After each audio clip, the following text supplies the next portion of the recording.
Boa tarde a todas e todes.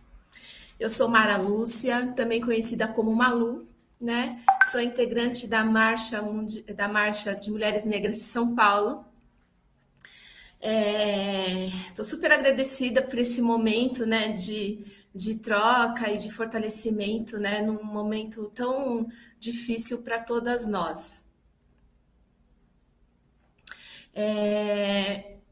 O projeto Aquilombar e Ampliar Universos, Formação Políticas para as Mulheres Negras, foi uma iniciativa desenvolvida pela Marcha de Mulheres Negras de São Paulo e foi contemplada pelo edital de fortalecimento de capacidades de organizações, grupos e coletivos de mulheres negras, do Programa de Aceleração de Desenvolvimento de Lideranças Femininas Negras, Marielle Franco, do Fundo Baobá. Marielle, presente. Ai, obrigada, Gê. Estamos aqui, estamos juntos, vamos juntas. Diante da atual realidade em que estamos vivendo, por conta do coronavírus, né, optamos por realizar essa formação online. Ela acontecerá ao vivo, para que as participantes possam fazer perguntas e colocar suas opiniões, tá? Então, fiquem à vontade, Estou acompanhando vocês aqui pelo chat, estou aqui no celular, tá uma loucura. Mas vamos lá. Então a gente vai estar ao vivo aqui, eu vou estar guardando as perguntas, né? E também a opinião de vocês, né? A atividade hoje vai ser dividida em 2 momentos, tá? O primeiro momento, a nossa convidada, ela vai contextualizar o conceito de racismo estrutural. E no segundo momento, ela vai falar como tem trabalhado esses temas com as instituições, tá? Lembrando que, posteriormente, essa gravação vai estar disponibilizada para acesso de todas no nosso canal do YouTube da Marcha das Mulheres Negras de São Paulo. Tá bom?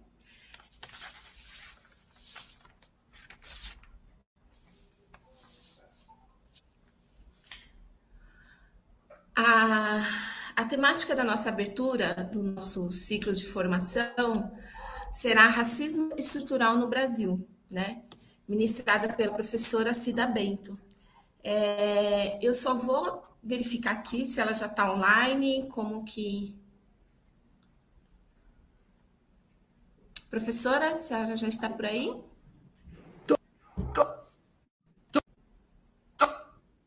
Ah, ótimo. Agora sim. Então tá. A nossa temática de abertura do nosso ciclo de formação será Racismo Estrutural no Brasil, ministrada pela professora Cida Bento, né? Graduada em Psicologia pela Faculdade de Filosofia, Ciências e Letras Faria Brito, mestrada em Psicologia Social pela PUC São Paulo e doutoranda em Psicologia pela USP, com a tese Pactos Narcísicos no Racismo, Branquitude e Poder nas Organizações Empresariais e no Poder Público. Muito obrigada, professora, pela sua participação. E com a palavra, Cida Bento. Bem, boa tarde. Deixa eu ver se me acerta aqui. Pronto. Então, é um prazer estar com vocês aqui hoje.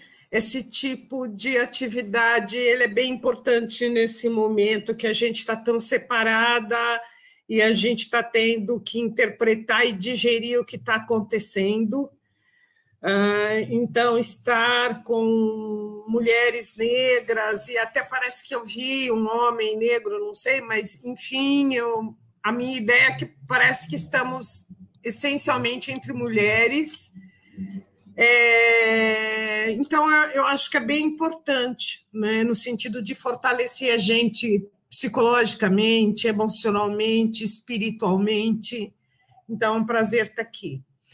E eu pensei em tratar, eu vou tentar ser o mais disciplinada possível, anotando meus tempos, mas eu pensei mesmo em tratar essa questão do racismo estrutural ou institucional, que a gente chama, em duas grandes linhas. Primeiro, trazer alguns pontos, né? Vou tentar ir nos 20 minutos que eu acho importante, que contextualiza a instituição para a gente poder falar do racismo institucional, ou que contextualiza as estruturas para a gente falar do racismo estrutural. E um segundo momento, como na minha trajetória eu venho trazendo isso, principalmente ultimamente. Boa tarde, Yara. Principalmente nos últimos anos. Trabalhar com o tema de instituições um pouco se mistura com a história da minha vida, porque eu sempre fui interessada, curiosa em como, no interior das instituições, se operacionaliza as exclusões, as discriminações. Eu sempre tive esse interesse, desde que trabalhava na seleção de pessoal, muitos anos atrás. Então, tanto meu mestrado quanto meu doutorado tiveram um pouco esse foco, porque eu já estava dentro de instituições, empresas, poder público, e sempre prestando atenção em como é que era rasteira a maneira como a exclusão e a discriminação iam se operacionalizando e iam se dando. Para falar de racismo institucional, sempre acho importante falar de instituição, né? O que de verdade é uma instituição? Uma instituição é uma empresa, instituição é um posto de saúde, é uma escola, é uma família, é um templo religioso, né? Instituição é esta estrutura, né, que necessita das pessoas, mas em algum momento parece que nem tem mais pessoas, porque as regras, as normas, a normativa vai se entranhando tanto dentro das instituições que parece que tudo funciona já sem humanos ali. Não precisa mais de humanos porque está tudo entranhado nela.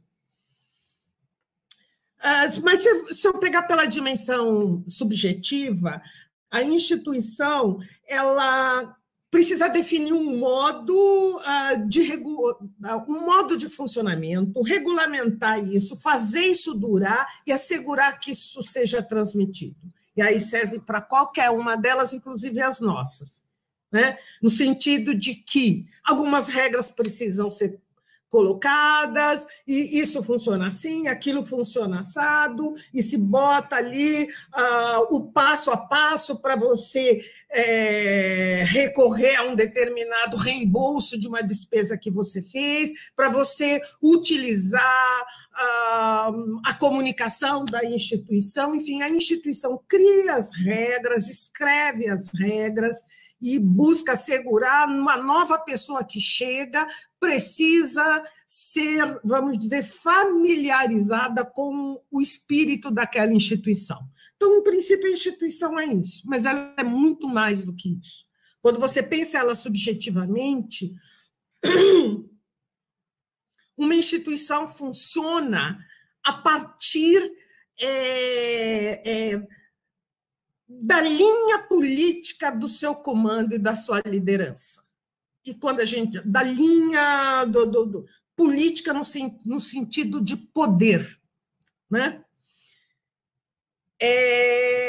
Então, assim, é uma coisa bem importante da gente prestar atenção nesta questão, enquanto, por mais que conflitos apareçam, quem está com... o grupo que está com poder dentro de uma instituição vai marcando, a estrutura está lá, a estrutura muda um pouquinho aqui, um pouquinho ali, mas ela funciona a partir das suas grandes lideranças, em princípio, de maneira muito que se chama ideológica, né? Então, Eu acho que, primeiro, lembrar disso, que ela tem uma estrutura, né, que busca definir procedimentos, implantar, fazê-los durar, assegurar a transmissão. Um dos pontos. Segundo, as mais altas lideranças da instituição vão adequando o seu funcionamento. E a gente pode falar do MEC, de uma Secretaria de Educação, de uma escola. E essa questão do sempre negada, mas as instituições são profundamente ideológicas. E numa perspectiva mais da psicologia, significa que ela define alguns como irmãos e irmãs, que são aqueles que funcionam de acordo com o que a liderança quer, e alguns como os adversários e outros como inimigos. Os inimigos serão espirrados, ou serão maltratados, ou serão prejudicados. Ou você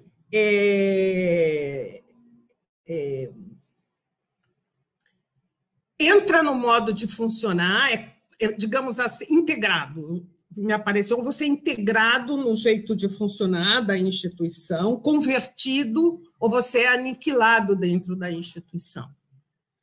Aí você tem essas regras, parece que, enfim, tem lá uma estrutura funcionando, e se a grande maioria das instituições tem um mesmo perfil, e isso aqui no Brasil significa homens brancos, em sua grande maioria com mais de 50 anos, que tem um jeito de se pensar no mundo de supremacia, em sua grande maioria se colocando como cisgênero, você tem meio que um perfil que define muita coisa dentro da instituição e define os inimigos, entre aspas. Os inimigos são aqueles que são o oposto disso, explicitando ou não. Não explicitando, é o que eu sempre coloco como exemplo, a entrada de uma mulher negra num espaço de liderança dentro da instituição, onde nunca teve mulher negra. Ela não precisa falar nada, só a presença dela questiona a instituição, lembra a instituição de quanto ela concentra poder num determinado segmento e quanto aquela criatura ali que acabou de entrar, sem falar nada, já explicita esse poder de exclusão, esse interesse de exclusão da instituição. E se ela se reunir, compor um grupo dentro da instituição para discutir as questões da instituição, para discutir a democratização da instituição, então vira meio como um grande inimigo, né? Eu acho que isso é bastante importante de trazer isso. O outro aspecto da ideologia que marca as instituições é que, no plano subjetivo, a ideologia ela mobiliza desejos, afetos, incentiva a libido. A ideologia é aquilo que a gente está vendo hoje. Um pouco de... E como as pessoas... Ela tem um discurso de racionalidade, mas ela é profundamente irracional, e esse é o perigo dela. Ela é irracional, o território dela é o território do desejo, o território dela é o território do afeto, o território dela é o território da libido, né? Então, essa é outra marca da instituição. Alguém acabou de colocar aqui Marielle, que faz uma Marielle ser assassinada, né? É outra marca. A Marielle é tudo que o nosso poder no Brasil nunca foi. Mulher, negra, lésbica, discutindo terra, discutindo, dentre outras coisas, raça, gênero, estamos discutindo, inclusive, terra. A centralidade do capitalismo, né?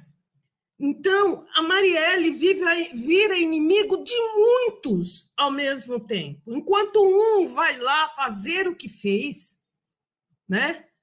Assassiná-la, muitos estão incomodados com ela por aquilo que ela representa, mesmo que em silêncio, e por aquilo que a luta dela traduz. A ideologia também ela é esse território de identificação profunda que a gente precisa prestar atenção. E, por último, nesse primeiro questão, a instituição, conforme ela vai se desviando, e ela já se desvia, porque o grande perfil de comando é muito parecido em todas elas, as empresariais, as governamentais, as jurídicas, enfim, o executivo todo. Então, esse perfil muito igual entorta muito a instituição. Ela tem que lutar o tempo inteiro para permanecer assim, completamente diferente do perfil da sociedade onde ela está inserida, ela tem que permanecer assim, e para permanecer assim, ela vai se entortando cada vez mais. E por isso se diz, por exemplo, tem um cara muito legal que chama Henriquez, ele traz umas coisas muito legais sobre instituição, ele faz o que ele chama de psicanálise das instituições. Mas ele diz, ela possibilita a formação de alianças, né? Algumas coisas nunca serão faladas, algumas coisas serão protegidas dos olhares públicos, e as pessoas nem precisam combinar. Elas farão isso porque elas protegem aquele grupo que quer se manter no poder. E é aí que a instituição, na minha trajetória, na trajetória que me apaixonou a vida inteira, ela se cruza com o pacto narcísico, porque a instituição ela é um lugar de pactos não verbalizados entre iguais, de se fortalecer, de se manter como grupo que simbolicamente, concretamente, centraliza o poder, né? Que expulsa tudo que é diferente daquilo, e que as pessoas não precisam se reunir às 5 horas da manhã, seja o cara do banco, o cara do sindicato, o cara do poder público, o diretor da escola, não precisam, eles reproduzirão no seu comportamento sempre uma ação que vai manter este grupo no lugar de poder. Quando alguém cair, cai para cima. Se brigarem entre eles, brigam um pouquinho, daqui a pouco se arranjam. Então, essa dimensão profundamente ideológica da instituição, eu queria destacar primeiro, eu pus os pontinhos aqui, como um aspecto importante para a gente prestar atenção.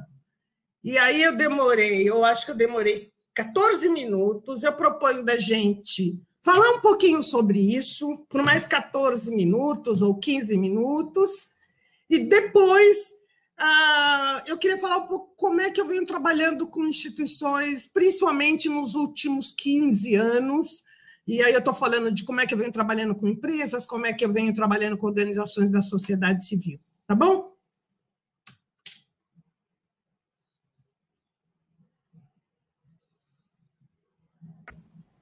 Muito obrigada, Cida, pela sua explanação.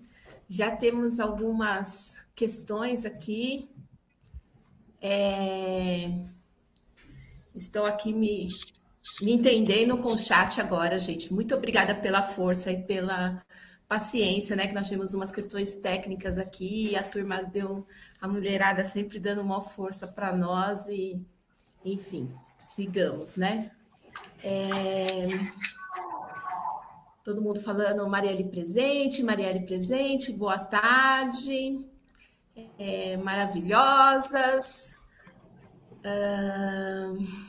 Vamos ver aqui se já chegou.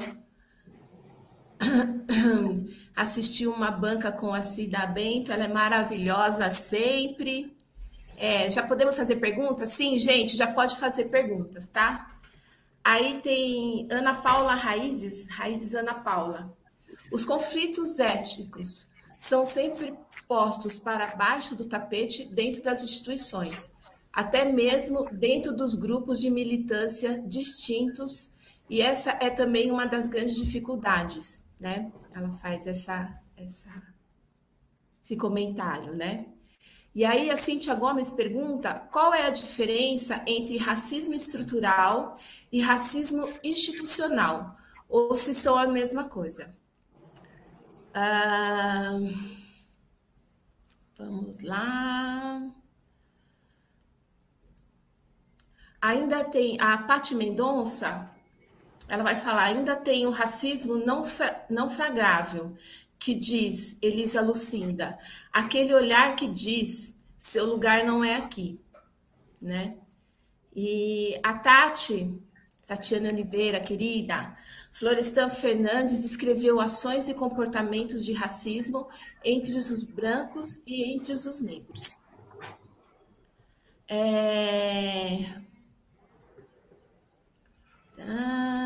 Tem a Luana dos Santos Alves da Silva, nossa companheira, vem como podemos criar e manter práticas que promovam alianças afetivas entre os excluídos das instituições, mesmo em instituições conservadoras.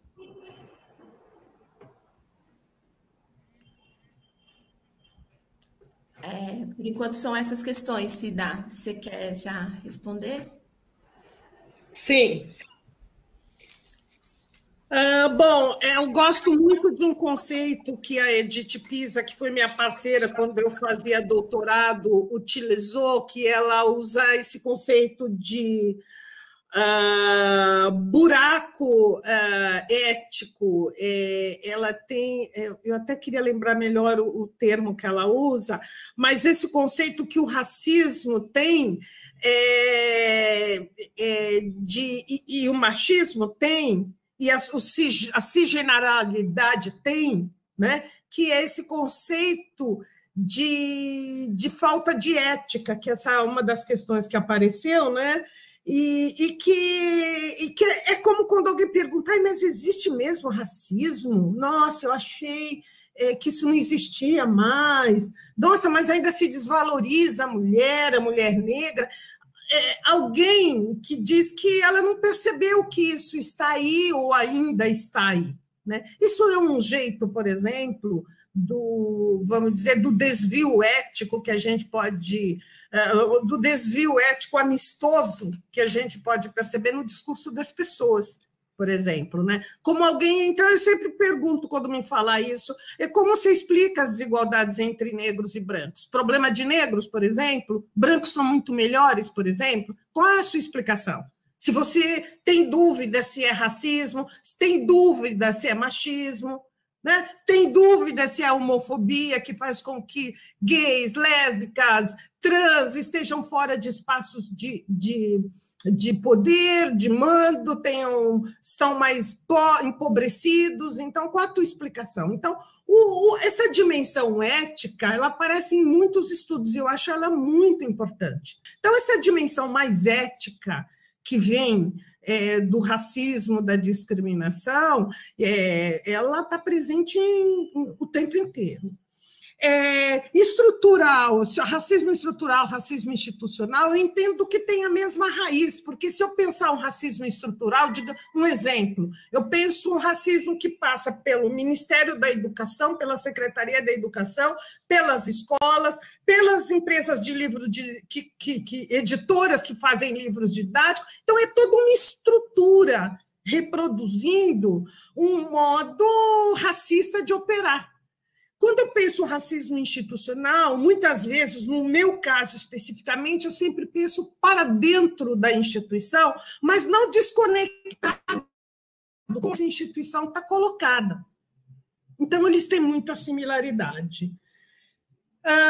Sempre tem este... Quanto mais a luta negra, a luta feminina, a luta das mulheres negras, a luta das trans avança, mais o racismo se torna clandestino, mas não menos violento. E ele é muito violento nas instituições. Ele é muito violento, mas ele é travestido. Né? Ele não aparece como, quer dizer, você consegue excluir pessoas, mantê-las com as vozes silenciadas, retirar o que elas produzem e usar o que elas produzem como mérito seu.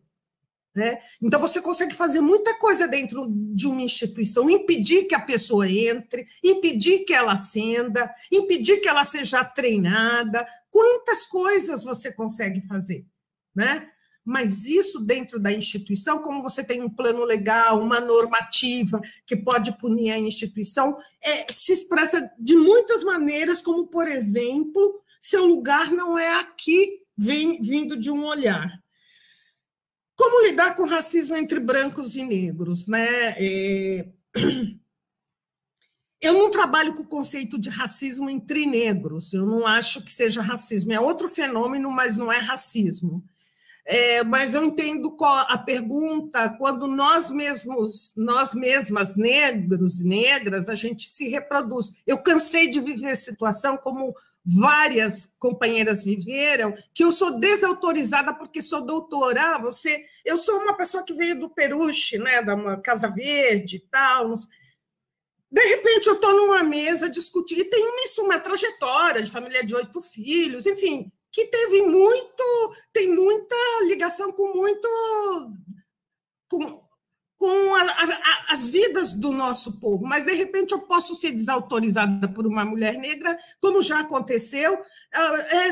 Mas você é doutora negra, você não sabe do que nós aqui da periferia está falando. E eu disse, perdão por ter feito o doutorado, me desculpe, porque eu fico profundamente irritada. Isso, para mim, é uma expressão do racismo. De que maneira você pode desautorizar uma pessoa, uma outra mulher negra, um homem negro, uma pessoa que está lá na batalha, porque você aprendeu, como todo branco, que é isso que se faz com o negro, você só está reproduzindo.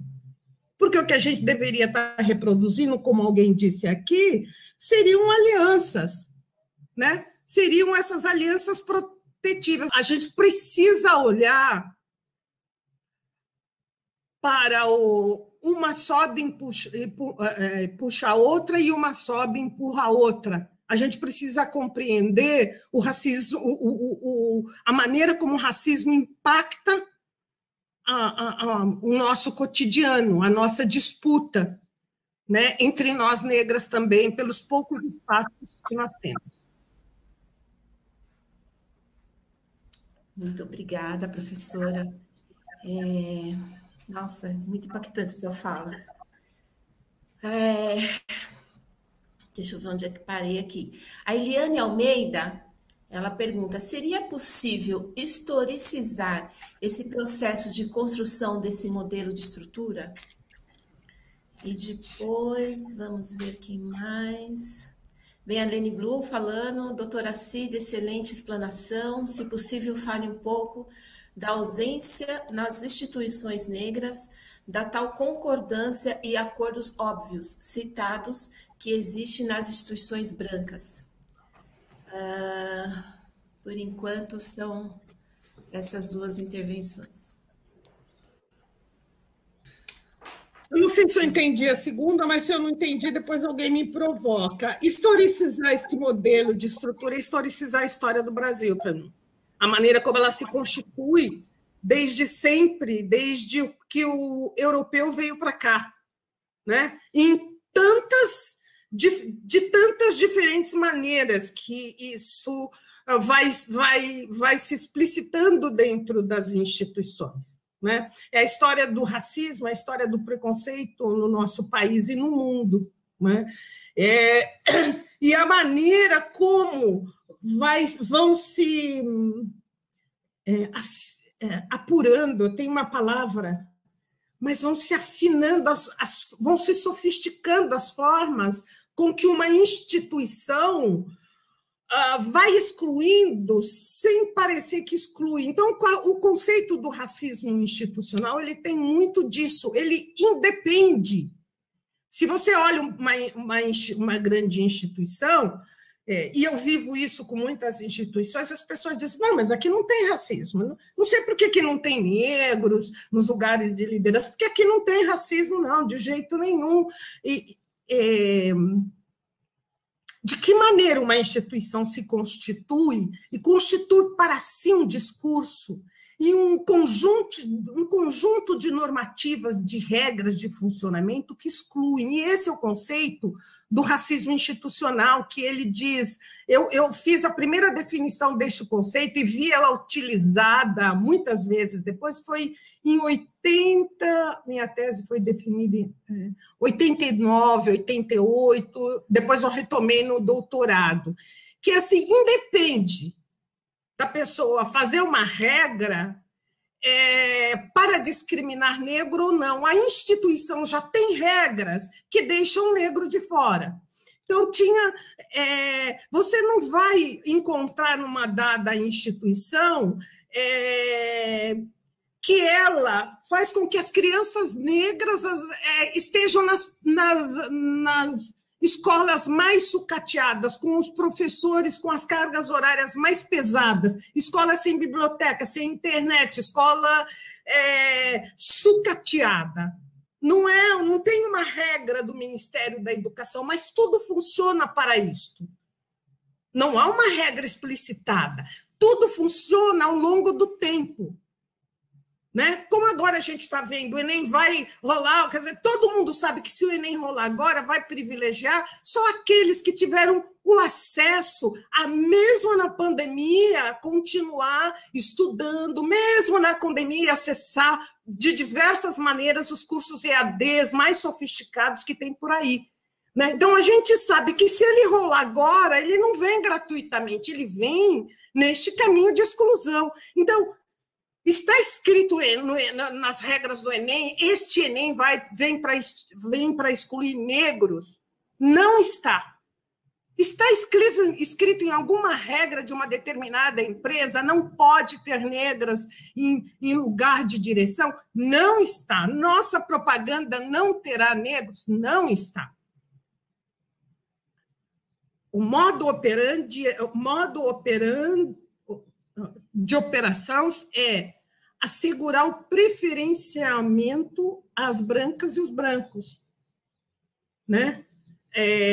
Que é esse conceito mesmo de pacto narcísico. Em toda ação que eu faço, eu asseguro que isso permaneça, se amplie, se aprofunde. Então, as instituições não têm essas normas, mas você pode observar hoje, você olhar, você vê de quantas diferentes maneiras. Por exemplo, você exclui cada vez mais os negros. Quer, por exemplo, dizer, olhando agora a pandemia, né? Aquelas filas de negros esperando, a maioria de negros são negros, esperando por um recurso de 600 reais que não chega nunca. Eles se acumulam em filas, né? Esperando aquele dinheiro. Ninguém disse que quer que se prolifere o Covid-19 entre a periferia, entre os negros, mas tem uma ação mais eficiente do que essa, se tiver, me conta, porque eu não acho que tenha. Eu não acho que tem. Quando eu vejo aquelas filas, eu não acredito. Porque quem está naquela fila? É a classe média branca? É a classe alta? Não. Quem está naquela fila? Né? Então, nunca está nas regras. E por isso o racismo tem essa dimensão de de ir se sofisticando cada vez mais. Mas quanto mais, a Fulvia Rosenberg, que era muito querida minha, ela dizia, a gente vai virando um especialista nisso.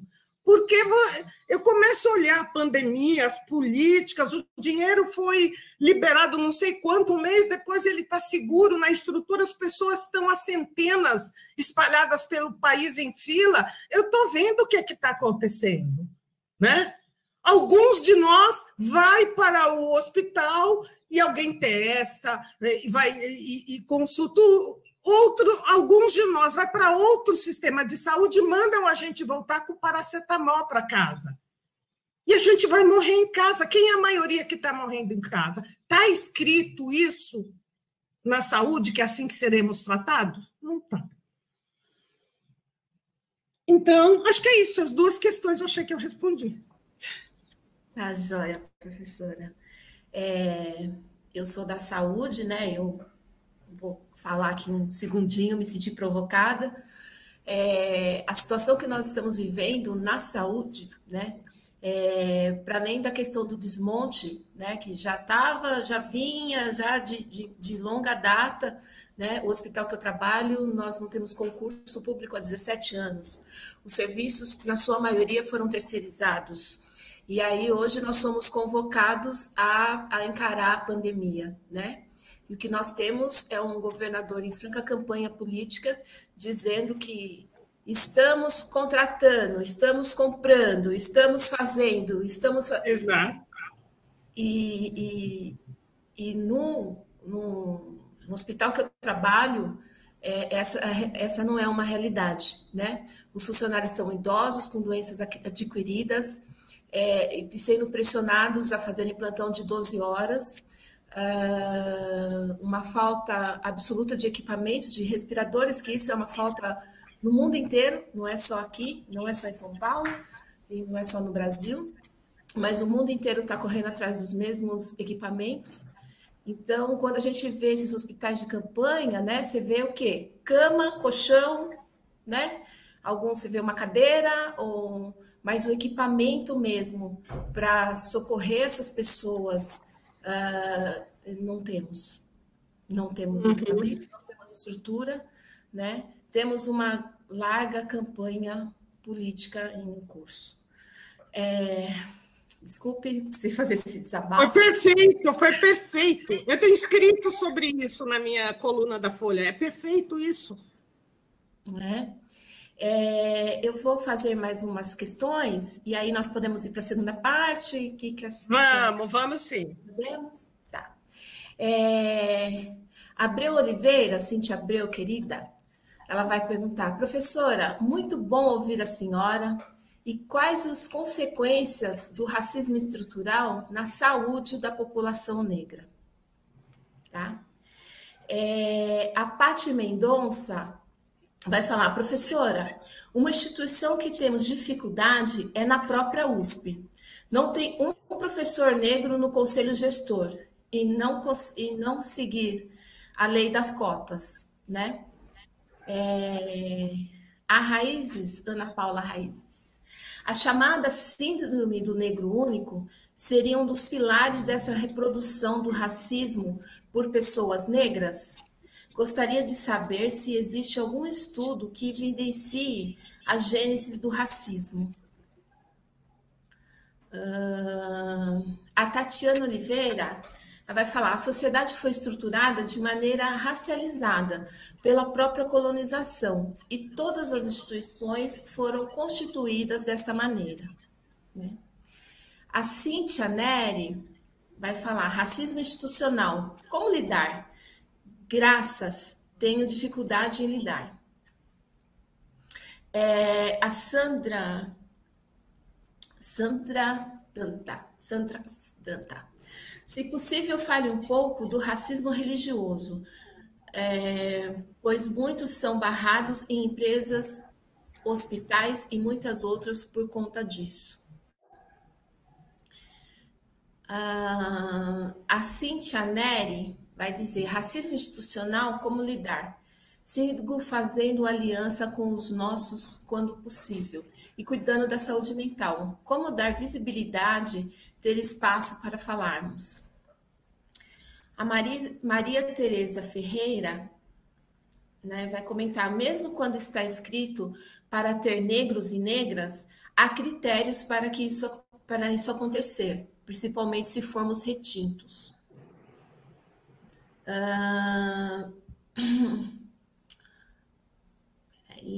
Peraí. Sim. A Tati. Peraí, gente, que é muita coisa que tá entrando aqui, viu? A Cintia Gomes, reforço a pergunta da mãe Sandra. E agora, cadê a pergunta da mãe Sandra? Pati Mendonça.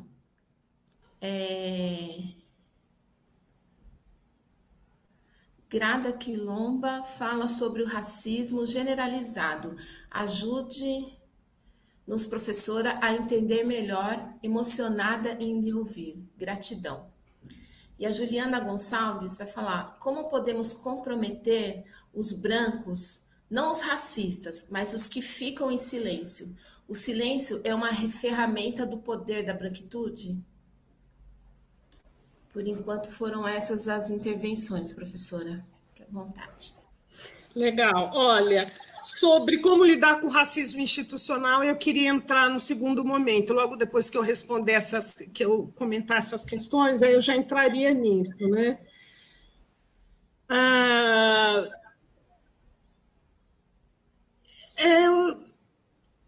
Eu gostaria de destacar um grupo que mais trabalhou com o conceito de racismo, mas ele iniciou trabalhando com o antissemitismo, né? Quer dizer, a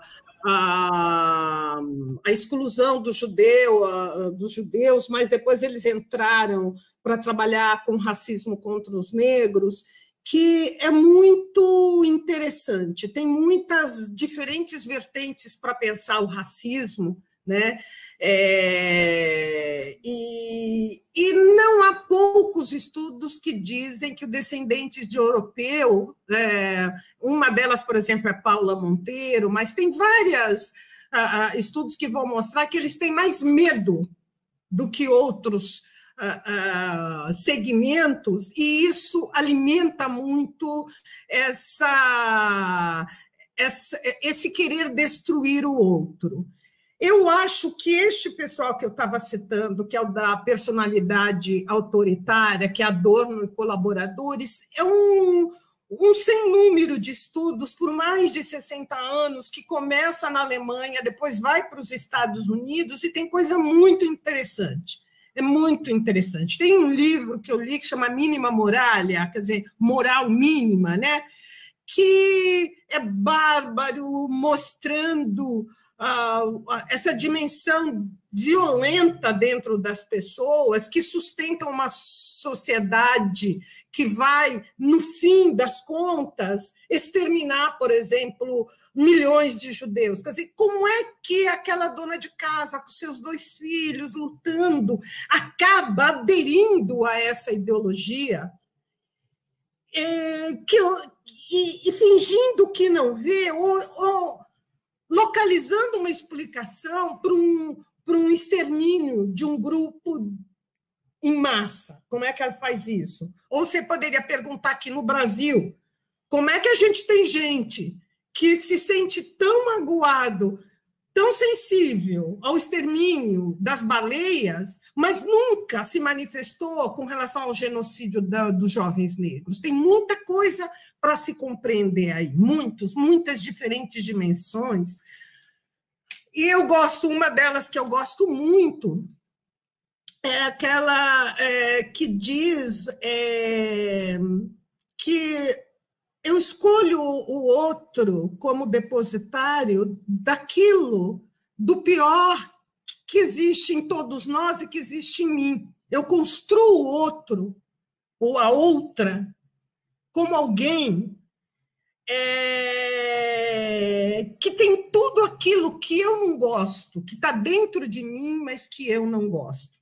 Entendeu? É meio conceito que está dentro do sair do armário, por exemplo. né? O cara que sempre que é profundamente homossexual e quer matar, ou ele é profundamente gay, não sei como é que eu... mas ele não suporta ver o gay, ele é profundamente trans, ele não suporta ver uma trans, ele é capaz de matar, porque aquela trans representa tudo aquilo que ele é e não tem coragem de ser, de trazer, de ser pleno naquilo que ele é. Então, eu já escrevi, já falei sobre isso tantas vezes, essa ânsia de matar os negros de tantas diferentes maneiras, seja pela Covid, seja armando a periferia, seja de tantas diferentes formas, essa exclusão da mulher negra por aquilo que a gente representa, que aquele outro já perdeu. Eu estou escrevendo um artigo que eu não acabei, que é aqueles mortos que caminham, o Walking Dead, eu acho que fala, né? Esse conceito de que aquele que morreu, mas ainda está caminhando, que ele só faz amor com dinheiro e com poder, e ainda vê naquela outra ou naquele outro que caminha, que corre, tem ideais, que defende o meio ambiente, que defende o sexo, o amor, a paixão, que tem ideais e tal, ele vê aquela vida que já não está dentro dele. Não está mais, morreu. Então, ele tem que matar aquela pessoa, né? Então, eu acho que vale a pena, é uma pergunta complexa, muito intrigante, que me apaixona, não consigo responder tão rapidamente, mas ela também está no coração do conceito de narcisismo, e nesse sentido, você considerar o outro que não é que só que está diferente, mas que tem dentro de si coisas que você já não consegue mais, talvez até esteja dentro deles, desses mortos que caminham, como eu digo, mas ele já não consegue identificar, não consegue mais ser outra coisa que não aquele instrumento em busca de direito, de dinheiro e poder a qualquer preço. Eu acho que o racismo religioso está nesse contexto, né? Do quanto eu sou do candomblé há quase 20 anos, né? E do quanto isso incomoda, né, as pessoas, né? Incomoda as pessoas porque, inclusive, a nossa religião incomoda muito, né? A nossa religião ela é pouco hipócrita. A nossa de quem é do candomblé.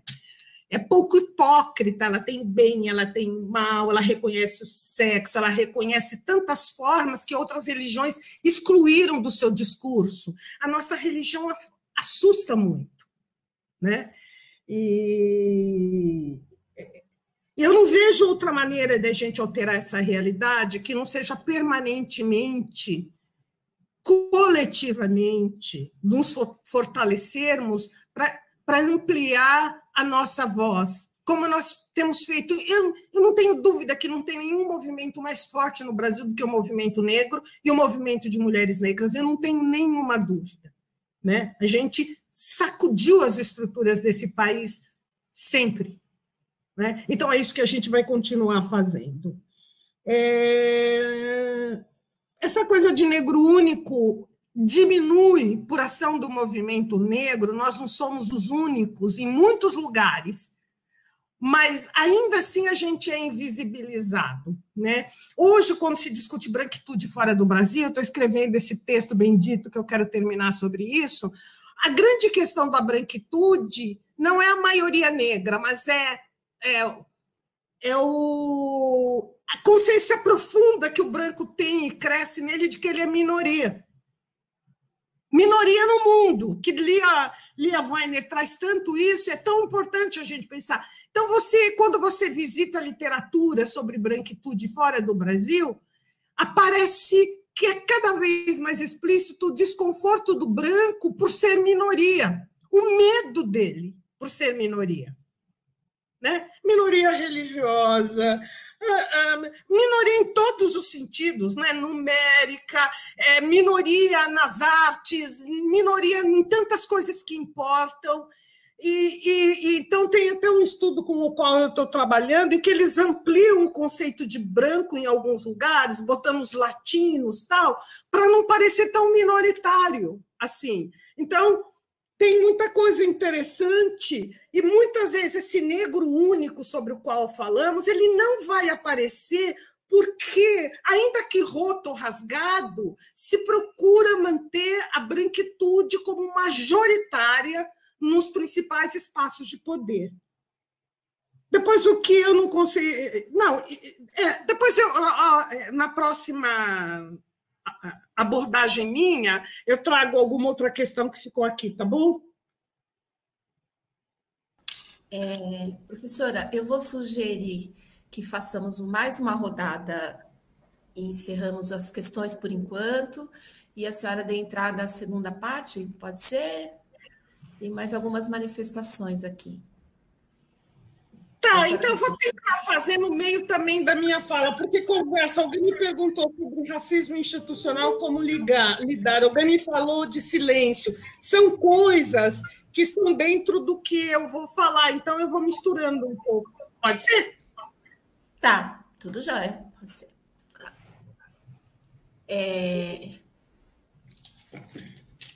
Bom, a Yara Rosa Santos, ela vai falar que o genocídio da população negra mundial e o Covid, como estamos nos articulando politicamente, né, com relação a esses dois temas. A Francisca vai agradecer, excelente aula, obrigada. Tenho falado que a elite encontrou uma maneira eficaz de matar a população negra. Vejo que a capacidade de organização está prejudicada, pois não é raro as pessoas. E aí eu não entendi, ela terminou a frase. A Luana dos Santos Alves Silva vai falar, Cida, como você acha que a branquitude se manifesta em brancos da periferia? A Paty Mendonça fez uma correção aqui que eu falei o termo errado. Genderizado. Eu vou repetir a pergunta dela, porque eu me perdi aqui na palavra.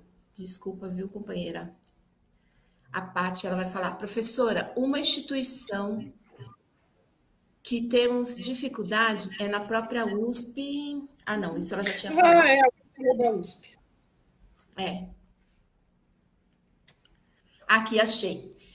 A Paty Mendonça, né? Ela fala, Quilomba fala sobre o racismo genderizado. Ajude-nos, professora, a entender melhor. Emocionada em lhe ouvir. Gratidão. E, por fim,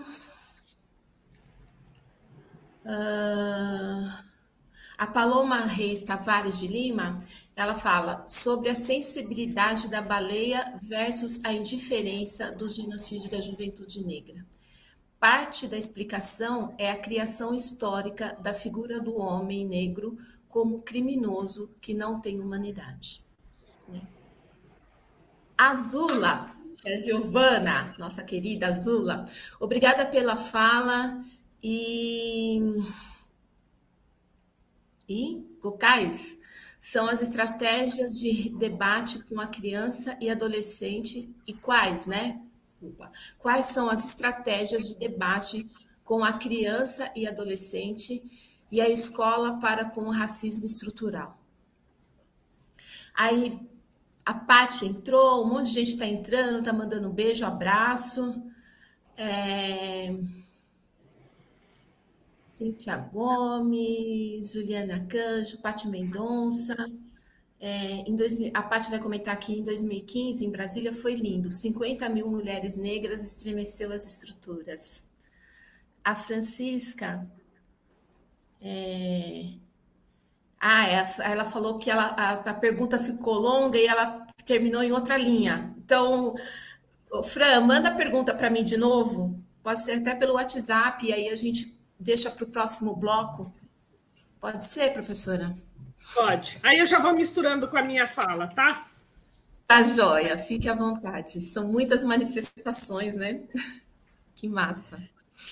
Começo? Começo? Pode começar. Sim, sim, por Se eu, favor. se eu dissesse para vocês que eu acho que a gente nunca esteve tão forte como estamos agora, talvez vocês digam que eu sou louca, mas é assim que eu sinto. Eu nos sinto, pela violência crescente sobre nós, é que eu percebo quanto nós parecemos ameaçadores.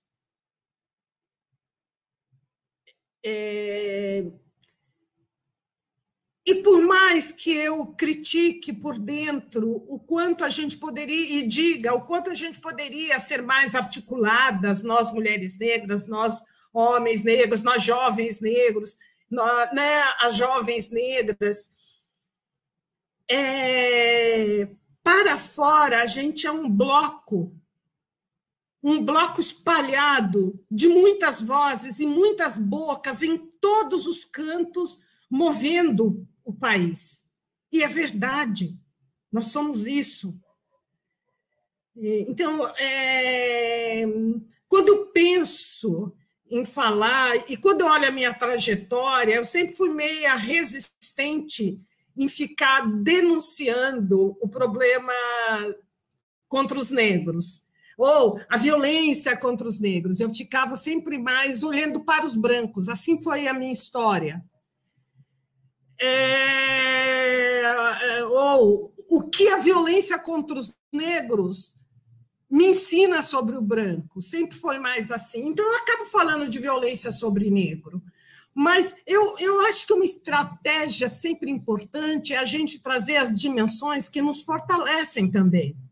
Né? Eu me recuso, às vezes, ou a partir de uma certa época da minha vida, eu passei a me recusar a ficar dizendo como nós somos discriminadas, porque eu nos vejo absolutamente fortes, e por isso na frente dos fuzis, né?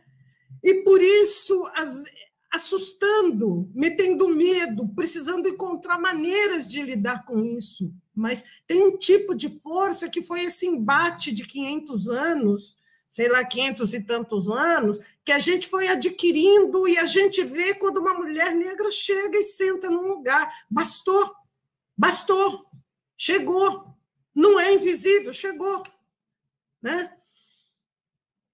Então, esse é um ponto que, quando eu penso de trabalhar com crianças, com adolescentes, com jovens negros, eu procuro não me esquecer de mencionar isto sempre na fala. Quando eu vou trabalhar, quando eu comecei a trabalhar com racismo na educação, eu comecei a trabalhar com o Prêmio Educar para a igualdade racial. Eu queria saber o que estava sendo feito nesse país por professoras para mudar essa realidade. Vamos dizer, isso mudou a minha história de compreender a educação. Foi uma das coisas mais legais que eu fiz na vida. A gente entrou em 1.100 municípios no Brasil e foi ver a professora negra, é a grande protagonista de coisas maravilhosas no país inteiro, por meio da arte, por meio da música, por meio da dança, tal, não sei o quê, por meio da escrita de livro, tal. Então, ao trabalhar com o prêmio, o racismo ficava explicitado, mas também ficava explicitado o que se estava fazendo, o que mulheres negras estavam fazendo nesse país inteiro. Então, isso tem um pouco a ver comigo. E em empresa é assim também. Né? Discutir discriminação no trabalho sempre me interessou, discutir na pressão em cima da instituição e na atuação lá dentro. E aí, tantas vezes enfiamos o pé na jaca na nossa vida, trabalhando na educação, mercado de trabalho, a questão da religiosidade, quantas inúmeras vezes. Mas já no movimento de fazer e denunciar, provocar mudança e denunciar. Então, essa é uma maneira que eu acho fundamental de trabalhar a questão racial. Né, de mexer com esse tema das relações raciais e de gênero, sabe? Sempre de uma maneira mais propositiva, sempre já entrando no embate, né? E quase eu não falo de coisa que eu não posso atuar nela, eu fico mais naquilo que está dentro daquilo que eu faço. Sei lá. O branco da periferia é eu acho que ele explicita como um branco de qualquer outro lugar, quer dizer, ele aproveita, porque eu estou visitando exatamente nesta semana, a minha tese de doutorado é a fala dos brancos. De todos os meus entrevistados, só um não reconheceu que brancura é um privilégio. As pessoas brancas sabem que é privilégio ser branco. Todo mundo sabe, né? Então, o branco de periferia, uma mulher branca de periferia, eu sempre trago esse exemplo, e é verdade, ela sai do seu barraco para concorrer por uma vaga e vê a mulher negra saindo do seu barraco para concorrer por uma vaga, ela sabe que ela tem privilégio por ser branca. E a explicitação disso se dá das mesmas maneiras, do possível melhor ali dentro da vida da periferia, caber necessariamente ao branco. E, de verdade, tem estudos, a gente mesmo fez isso, aqui na Prefeitura de São Paulo, alguns anos atrás, as políticas para a pobreza e para negros atingiam os limites superiores de quem estava em pior situação na cidade, ou seja, o branco. Porque se a política foi pensada para aquela mulher negra que não chega a ganhar, por exemplo, se a política foi pensada para quem ganha até um salário mínimo, quem ganha um salário mínimo é branco, quem ganha, sei lá, meio salário mínimo é negro, quem vai entrar na política é essa pessoa que está no limite para mudar de situação. Isso daí, Mário Teodoro já escreveu sobre isso, um monte de gente já escreveu sobre isso. Então, o privilégio da brancura na periferia, na pobreza, de uma diferente maneira, porque você está no outro nível, de um modo diferente, mas se explicita do mesmo jeito, né? Brancos em lugares de poder, que, por exemplo, fazendo uma política pública, acabarão atingindo mais brancos que vão escolher entre pobres, vai ser o pobre branco, e a primeira, mas eu acho que cada vez mais tem uma consciência disso, do branco pobre, consciência verbalizada, né? De que ele sabe que ele está num lugar de poder, mesmo sendo um favelado. A gente começa, eu nunca entro numa instituição sem solicitar para a maior autoridade daquela instituição abrir os trabalhos, e a cada vez terá que acontecer isso, para dizer por que nós estamos lá, por que o CERT está lá.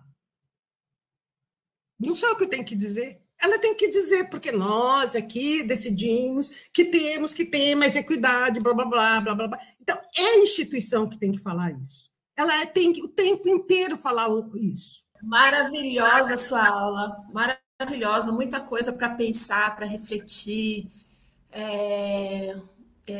O coração está quentinho, assim, a cabeça está mil, mas o coração está quentinho. Posso falar algumas coisinhas aqui?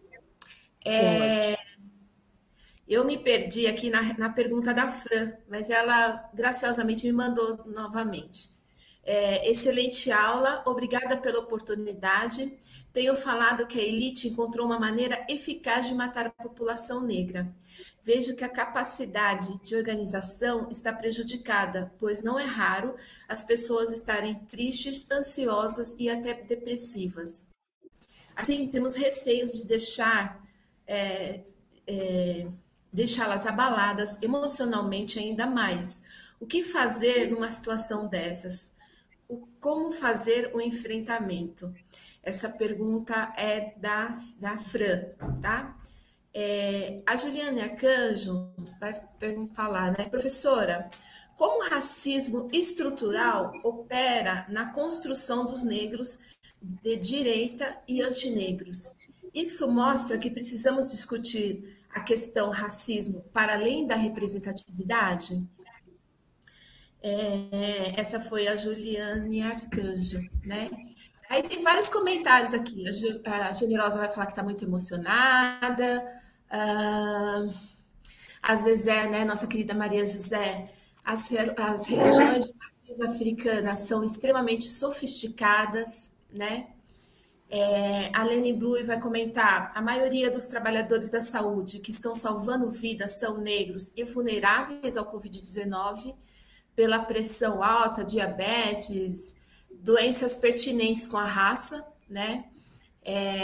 E que o diferencial dessas pessoas é a resistência, né? Aí às vezes manda mais corações, enfim, vários agradecimentos, professora, vários agradecimentos.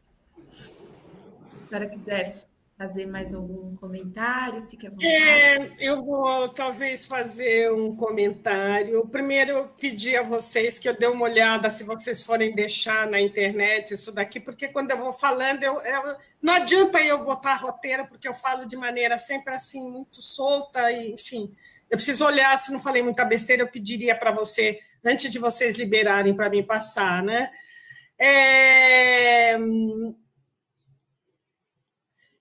Eu queria muito trazer um ponto importante, né?